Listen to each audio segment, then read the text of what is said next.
नमस्कार। आज हम एक सफर पर चलेंगे हजारों साल पीछे। हम देखेंगे कि कैसे सिर्फ एक धातु के आने से पूरे उपमहाद्वीप का नक्शा ही बदल गया। जी हाँ, ये कहानी है लोहे की और इस बात की कि कैसे इसने जंगलों को खेतों में, गांवों को बड़े-बड़े शहरों में और लोकल बाजारों को पूरी दुनिया से जोड़ दिया। तो सवाल यह है कि आखिर एक मामूली सी धातु में इतनी ताकत आई कहां से कि उसने एक पूरी की पूरी सभ्यता की नींव ही रख दी। यही सवाल हमारे आज के विश्लेषण के केंद्र में है। चलिए इस सफर पर साथ चलते हैं और इस पहेली को सुलझाते हैं। तो हमारी कहानी का पहला पड़ाव है एक क्रांति। और ये कोई सियासी क्रांति नहीं थी, बल्कि एक टेक्नोलॉजिकल क्रांति थी। और इसका हीरो था लोहा। यहीं से उन सभी बदलावों की शुरुआत हुई जिन्होंने समाज को एक बिल्कुल नई दिशा दे दी। तो चलिए जरा इस पर गौर करते हैं। देखिए, ये बदलाव कोई रातों रात नहीं हुआ था। जैसा कि आप इस टाइमलाइन पर देख सकते हैं, लगभग 3000 साल पहले उपमहाद्वीप में लोहे का इस्तेमाल आम होने लगा। लेकिन असली गेम चेंजर मोमेंट आया करीब 2500 साल पहले, जब खेती के लिए लोहे के औजारों का इस्तेमाल बड़े पैमाने पर शुरू हुआ। और इसके कुछ 100 साल बाद, यानी लगभग 2300 साल पहले, तमिल भाषा के सबसे पुराने लिटरेचर, जिसे हम संगम साहित्य कहते हैं, की रचना हुई, जो हमें उस दौर की जिंदगी की एक बड़ी साफ तस्वीर देती है। अब ये देखिए, क्रांति आई तो आई कहां से? इन साधारण से दिखने वाले औजारों से। बाईं ओर आप एक लोहे की कुल्हाड़ी देख रहे हैं। इसी ने घने जंगलों को साफ करना मुमकिन बनाया, जिससे खेती के लिए नई जमीन मिली। और दाईं ओर है हल्का फाल, वो भी लोहे का। इसने कठोर और भारी मिट्टी को जोतना आसान कर दिया, जो पहले लगभग नामुमकिन सा काम था।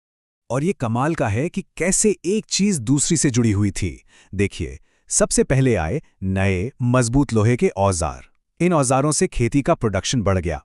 इसे हम कहते हैं कृषि अधिशेष, मतलब जरूरत से ज्यादा अनाज पैदा होने लगा। और बस यही वो पॉइंट था जिसने सब कुछ बदल दिया। जब पेट भरने के बाद भी अनाज बचने लगा, तो पहली बार ऐसा हुआ कि हर किसी को किसान होने की जरूरत नहीं रही। यहीं से कारीगरों, व्यापारियों और शासकों जैसे नए प्रोफेशन का जन्म हुआ और धीरे धीरे बड़े बड़े राज्यों और शहरों का उदय हुआ। तो ठीक है, टेक्नोलॉजी ने तो अपना काम कर दिया, पर इसका आम लोगों की जिंदगी पर क्या असर हुआ? चलिए अब जरा आगे बढ़ते हैं और देखते हैं कि इन उपजाऊ गांवों में किस तरह के नए सोशल स्ट्रक्चर बन रहे थे और कौन लोग वहां रहते थे। यहाँ एक दिलचस्प बात यह है कि पूरे उपमहाद्वीप में समाज एक जैसा नहीं था। जरा इस टेबल पर ध्यान दीजिए। नॉर्थ इंडिया में गांव के मुखिया को ग्राम भोजक कहा जाता था, जो अक्सर गांव का सबसे बड़ा जमींदार होता था। वहीं तमिल इलाके में बड़े जमींदारों को वेल्लालार कहते थे। इसी तरह आम किसानों को उत्तर में गृहपति और दक्षिण में उनवार कहा जाता था। और वो लोग जिनके पास अपनी जमीन नहीं थी, वो उत्तर में दास कर्मकार और दक्षिण में कड़ेसियार या अदिमई कहलाते थे। तो बात यह है कि ये गांव अपने आप में पूरी एक दुनिया थे, आत्मनिर्भर और काफी जटिल। ग्राम भोजक सिर्फ जमींदार ही नहीं था, बल्कि वो राजा के लिए टैक्स भी वसूलता था और कभी-कभी तो जज और पुलिस का काम भी करता था। गृहपति छोटे इंडिपेंडेंट किसान थे। दास कर्मकार मजदूरी करके अपना गुजारा करते थे। और इन सब के अलावा गांव में लोहार, कुम्हार, बढ़ई जैसे स्किल्ड कारीगर भी थे, जो गांव की सारी जरूरतें पूरी करते थे।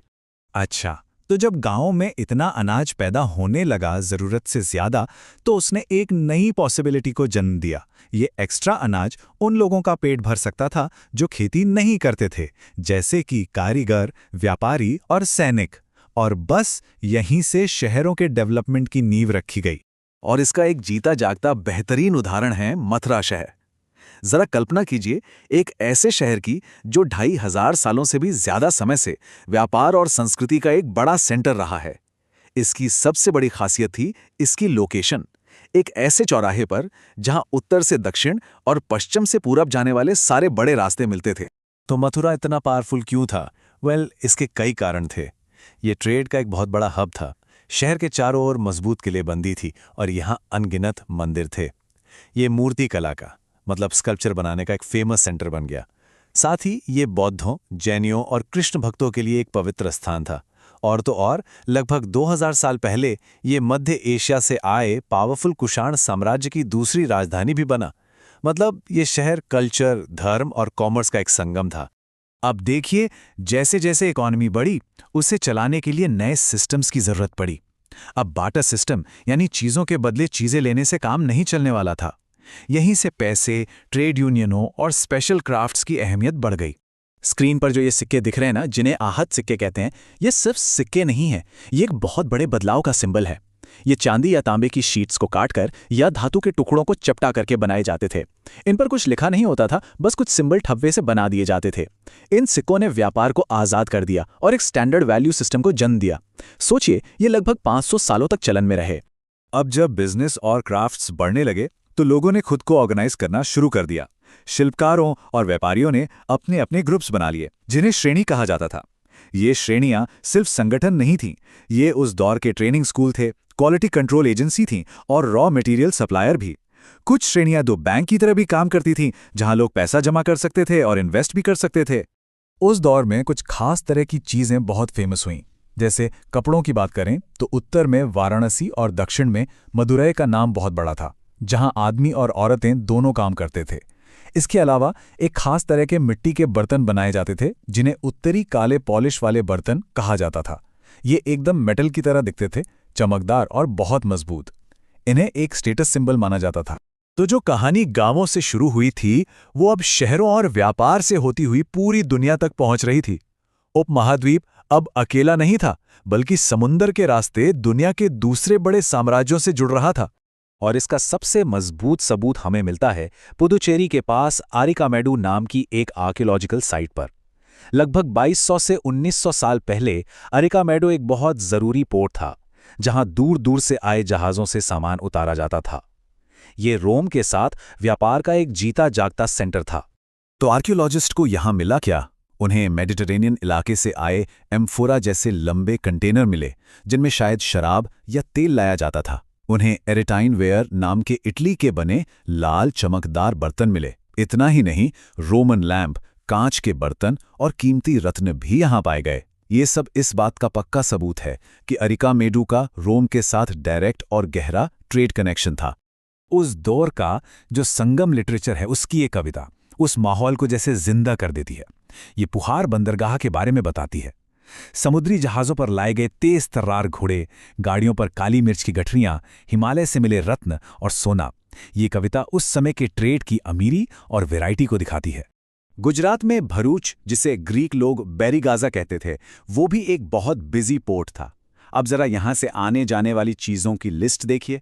बाहर से शराब, तांबा, टिन और सोने चांदी के सिक्के आते थे, और यहां से हिमालय की जड़ी बूटियां, हाथी दांत, कॉटन के कपड़े, रेशम और परफ्यूम जैसी कीमती चीजें बाहर भेजी जाती थीं। इस सामान की कीमत का अंदाजा बस इस एक बात से लगाइए। यहाँ की काली मिर्च रोमन एम्पायर में इतनी ज्यादा पॉपुलर थी और इतनी महंगी कि वो लोग इसे ब्लैक गोल्ड यानी काला सोना कहते थे। ये सिर्फ एक मसाला नहीं था, ये उस दौर की ग्लोबल इकोनॉमी का एक जरूरी इंजन था, बिल्कुल वैसे ही जैसे आज के दौर में तेल है। तो हमने देखा कि कैसे लोहे ने खेती, समाज और व्यापार को बदलकर एक पूरी नई दुनिया बना दी। और ये हमें सोचने पर मजबूर करता है कि हमारे आज के दौर का वो लोहे का औजार क्या है।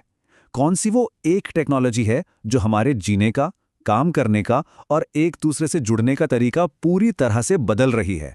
और वो तकनीक भविष्य में कैसी दुनिया बना रही है, इस पर सोचिएगा जरूर।